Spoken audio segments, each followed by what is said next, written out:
নহে কিছু মহিয়ান, নাই দেশকাল পাত্রের ভেদ, অভেদ ধর্ম জাতি, সব দেশে সব কালে ঘরে ঘরে তিনি মানুষের জ্ঞাতি।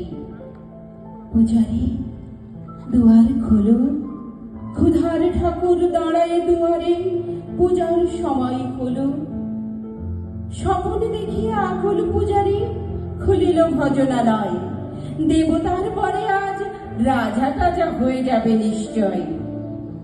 জীর্ণ বস্ত্র, শীর্ণ গাত্র, ক্ষুধায় কণ্ঠক্ষীণ, ডাকিল পান্থ, দ্বার খোলো বাবা, খাইনি গো 7 দিন। সহসা বন্ধ হলো মন্দির, ভোকারি ফিরিয়া চলে, তিমির রাত্রি পথ জুড়ে তার ক্ষুধার মানিক জলে। ভোকারি ভোকারি কয়, ওই মন্দির